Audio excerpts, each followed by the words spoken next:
Hello welcome dears. तो आज video रे आमे माने हार्ड टाइम्स रो नोट्स डिस्कस करबा। ठीक अच्छे। तो हार्ड टाइम्स जहाँ कि लिखा जाइथिला चार्ल्स डिकेन को द्वारा। तो फास्ट चलो तांको विषय रे जानिबा। Charles Dickens, born on February 7th, 1812, in Portsmouth, England, one of the greatest novelists of the Victorian era. His works, filled with memorable characters and vivid depictions of life in 19th century England, have left an indelible mark on English literature. So Charles Dickens जे कि आमर 18th century जड़े novelist थिले England जन्मग्रहण करथिले। तो तांकर life span मध्य छोट बेलू बहुत स्ट्रगल दे गति करथिले।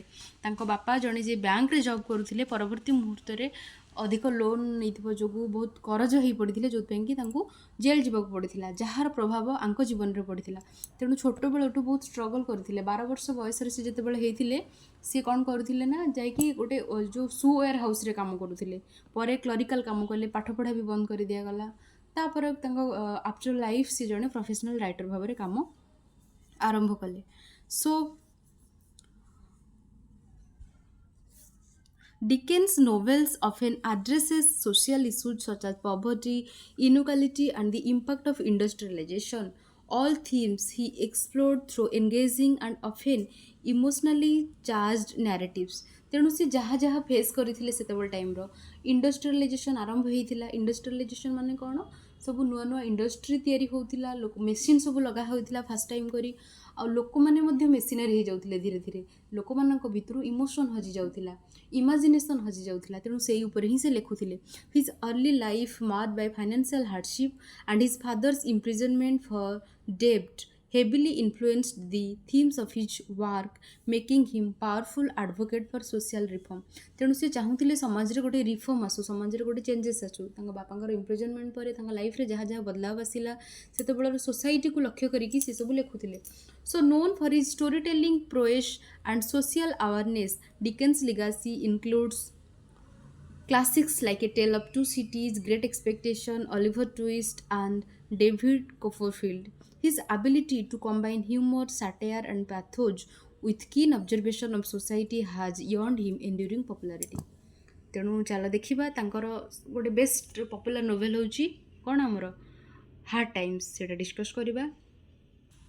So, Hard Times is a novel by Charles Dickens, first published in 1854. It stands out as one of Dickens' most focused critiques of industrial societies and utilitarianism, offering a sharp examination of the dehumanizing effects of industrialization and rigid fact based on education on individuals and society. सो ये आम गोटे term जानले utilitarianism. तो utilitarianism कौन utilitarianism हूँ गोटे that is derived from the word utility.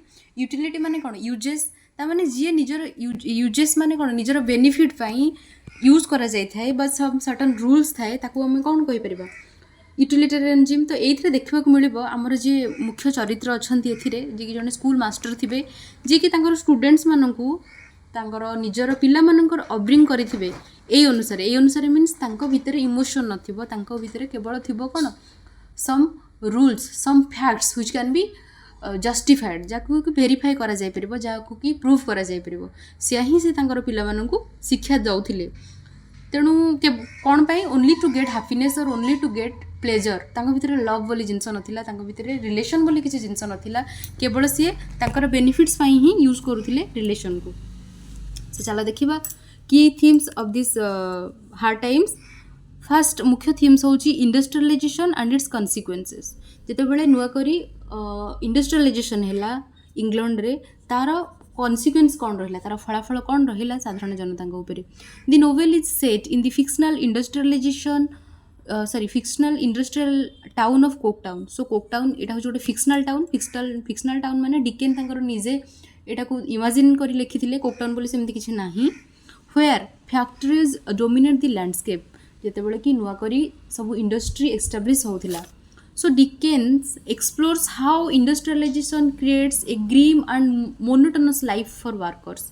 कही ना एबे सेते धीरे धीरे लोक मैंने इमोशनलेस हो गले वर्कर मानक जीवनटा बेसी दुर्विषह हो पड़ा पूरा 12 आवर थिला वर्किंग आवर 12 घंटा 14 घंटा रहा पड़ूला in harsh situation in harsh condition they had to work there in those industries emphasising the gap between the wealthy factory owners and the suffering work class से वर्क क्लास मान emotion को बुझु नथिले utilitarianism एबे कहूली so one of the central figures Mr Thomas Gradgrind so Thomas Gradgrind जे थिले मुख्य कैरेक्टर आमर novel who embodies utilitarianism, a philosophy that values fact and dismisses emotion.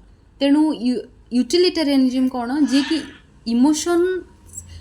Emotion बोली किसी लोक मन भितर नथिला बा इमेजिनेशन बोली किसी नथिला तेणु क्रिएटिविटी नथिला केवल थिला कौन किसी कोड ऑफ फैक्ट थिला दो Gradgrind's approach to education and life Dickens critiques the idea that human happiness can be measured purely through material outcomes and efficiency. तेणु ये जे थिले जने मटेरियलिस्टिक थिले ये जे थिले कोन पिला मानको फैक्ट विषय रे बुझौथिले पिला मानको कहूथिले कि इमोशन रो किछि मूल्य नाही हैप्पीनेस ता वास्तव रे मिली थाए फैक्ट रु तेणु से सेमिति ही तांको पिला मानको बढ़ाई थिले आ तांको स्टूडेंट मानको मध्य से ही सिखौथिले आ गोटे मुख्य थीम थिला the dehumanisation for worker. Characters like Stephen Blackpool, a mill worker, represent the exploitation of the working class. तेणु स्टीफेन ब्लैकपुल जे कि जने वर्कर सी एठी रिप्रेजेंट करिछि एक्सप्लोइटेशन कौन एक्सप्लोइटेशन माने कौन श्रमिक मानकु वर्किंग क्लास मानकु शोषण करा जाउथिला. Dickens uses him to highlight the emotional and physical toll of factory labour as well as the lack of agency for worker that trapped in harsh condition. अति हार्स कंडीशन ने जो trap करा जाइथिला worker माने खटुथिले घंटा घंटा धरी तेणु से कथा सी दर्शाई कि हाई क्लास सोसाइटी केमती एक्सप्लोइट करुला वर्कर क्लास बा वर्कर ग्रुप ऑफ पीपल को. Education and imagination Dickens contrast fact base rigid education with the value of education and with the value of imagination. तेणु डिकेन्स प्रूव कर contrast कर फरक देखते ये जो रिजिड एजुकेशन बा फैक्ट बेस्ड एजुकेशन सहित इमेजिनेशन बा आमर इमोशन रो शिक्षा बा मोरालिटी रो शिक्षा केते जरूरी जहाँ कि देखा मिली लुइसा लाइफ रू कौन है लाइफ रे पढ़ा. Louisa Gradgrind who grows up under the father's utilitarian teachings suffers emotionally from being denied a more rounded imaginative upbringing. Her struggle represents the consequence of an education system that stifles creativity and human expression. जेतेबेले लुइसांकर marriage होईची सी भी तो छोट बेले ता बापा टीचिंग रे बढ़ी ता माने भी सेमती किसी नहीं ता पई फैक्ट होची सब किसी लाइफ रे सब डिसीजन से फैक्ट अनुसार नियंती किंतु जेतेबेले से मैरिज करिछि जणे ता बापा वयसर लोकंक सहित ता जीवनटा पेनफुल हो जाइछि लवलेस लाइफ हो जाइछि सी भी मध्यम परे हृदयंगम करिछि कि वास्तव रे केते जरूरी आम पई लव आम पई कंपैशन केते दरकारी. ठीक अच्छे तो चला देखा नेक्स्ट है कौन structure. The structure of her times is tightly organised into 3 distinct books each with a symbolic title that reflects the progression of the story and its themes. 3टा भाग रे विभक्त कराई गोटे हूँ sowing first one is sowing माने बुणीबा बीजरोपण करवा कौन बीजरोपण करवा. It introduce characters and themes specially Mr Gradgrind's rigid utilitarian philosophy ताने बुणा है कौन बुणा है ये जो यूटिलिटेरियन फिलोसफी को बुणा है क्या भितर कैरेक्टर मान भितर किए बुणिले मुख्य होती मिस्टर ग्राडग्राइंड बुणिले कौन बुणिले आमर यूटिलिटेरियन फिलोसफी की बुणिले क्या भितर स्टूडेंट मान भितर आउर चाइल्ड मान भितर. The sewing represents the ideas and values planted in the minds of his children Louisa and Tom. Tom होची तांकर पुओ लुइसा होची तांकर झियो लुइसा बड़ टॉम होची सान. ठीक अच्छे फास्ट केस गला सोइंग तापर आसब रिपिंग रिप माने कौन अमल करवा जहाँटा पोती थी से अमल कर. ठीक अच्छे आमर गोटे कहावत अच्छी. So the characters face the consequence of these ideas जहाँ पोती थे ता भितर से ही तो अमल हम ना. Louisa is trapped in a loveless marriage. लुइसार जितेबाला ता लाइफटा गोटे ता बापा वयसर व्यक्ति को बाहा जी कि एस्टाब्लिश्ड ताने कौन जी कि गोटे इंडस्ट्रियलिस्ट निजे निजर परिश्रम बल सी गोटे तार निजर गोटे इंडस्ट्री अच्छी बहुत लोक मान कम करोची सफल जड़े उद्योगी कहीपर किंतु ता लाइफटा मोनोटोनस हो जाइए.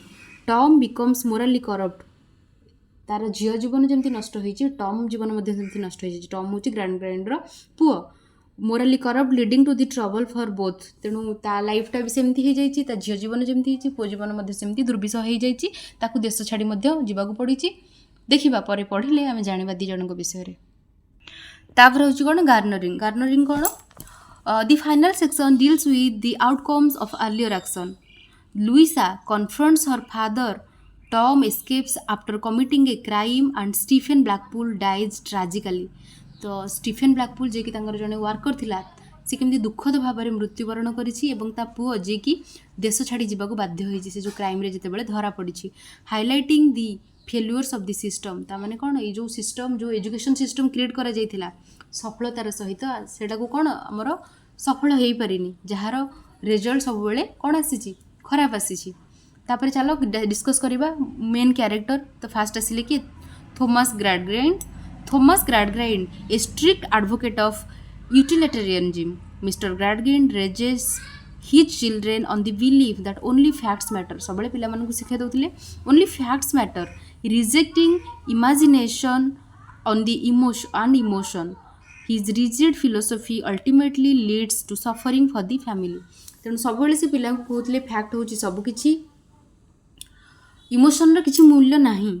ଲୁଇସା ଗ୍ରାଡଗ୍ରାଇଣ୍ଡ ତାଙ୍କ ଝିଅ, Gradgrind's daughter who grows up emotionally repressed due to her father's teaching. She enters a loveless marriage with Mr ବାଉଣ୍ଡରବି।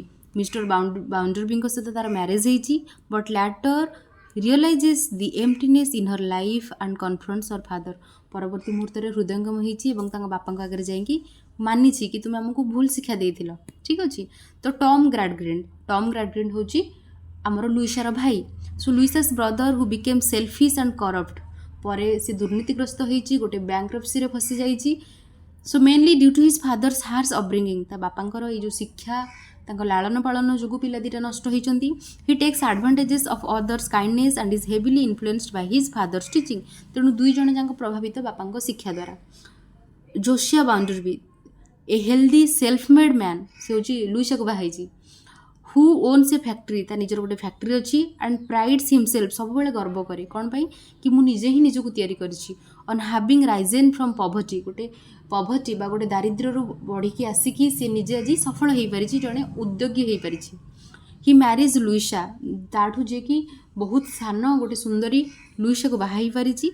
but is revealed to be dishonest about his past and he also treats his working class with contempt।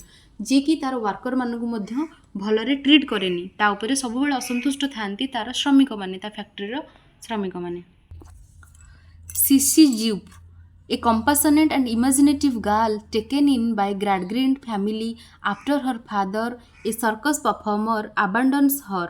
So CC ज्यूप बा ताकू CC बोली कह जाए। CC होची ता बापा गोटे circus रे काम करथिले, ता बापा ताकू जते छाड़ी गले ग्राडग्राइंड आनिकी ताकू पालन पोषण करथिले। Sissy represents the emotional and imaginative side that Gradgrind tries to suppress. Gradgrind चाहिए सीसी मध्य से फैक्ट बेस्ड एजुकेशन दवापाई, किंतु जहाँद्वारा कि बेसी मात्रा रे प्रभावित हो पार नाथिला कि सीसी। सो स्टीफेन ब्लैकपुल गोटे फैक्टरी वर्कर जे कि काम करुथिला बाउंडरबी पाखे, who suffers under the harsh condition of industrial life, जे कि भोगुथिला इंडस्ट्रियल लाइफ रो जो सब हार्श कंडीशन ने केते श्रमिक माने बंचुथिले केमती। He represents the struggles of the working class. तेणु वर्किंग क्लास रो स्ट्रगल को से रिप्रेजेंट करथिला। And his sense of morality contrast to the corruption of this power.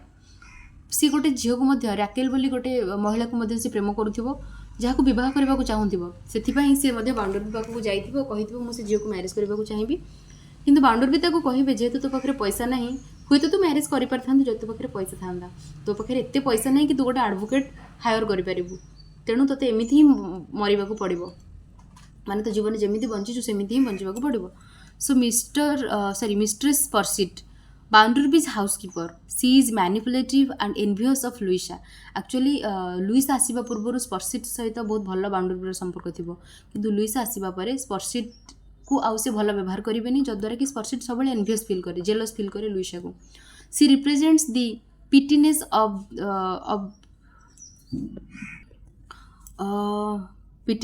Of those who are attached to wealth and power. James Harthouse, A cynical gentleman who tries to seduce Louisa, exploiting her emotional and vulnerability. James Harthouse जे कि Louisa एते young थिबे Bounderby को wife तांकू seduce करबा को चाहुथिबो but परवर्ती मुहूर्त रे लुइसा तांकू भी मैरिज करनथिबे लुइसा तांका बापांका पाखकू फेरी जाइथिबे देखिबा summary Hard Times by Charles Dickens is set in the fictional industrial town of Coketown and revolves around the conflict between rationalism and emotional warmth. The novel explores the harsh effects of utilitarianism and industrialization on individuals and society. The story follows Thomas Gradgrin, a strict believer in fact and logic, who raises his children Lucia and Tom to suppress emotions. He teaches them that imagination and fancy are useless, which latter leads to emotional and moral struggle in their life. जो कथा एबे कहूतिली हमर कोन हमर ग्रैडग्रीन जे कि थिले ग्रैडग्रीन तांकर पिलामानंकु केमती बढ़ाइथिले सबुबेले पिलामानंकु शिक्षा दउथिले फैक्ट विषय रे पिलामानंकु कहउथिले इमोशन रे जीवन बंचियोबनी जीवन जीवनकु हेले फैक्ट बेस्ड एजुकेशन दरकार आ सबुबेले फैक्ट अनुसार बा हमर आमो निजर बेनिफिट्स पई सब किछि डिसीजन नबा उचित जो द्वारा कि आम लाइफटा फुल ऑफ प्लेजर हो पार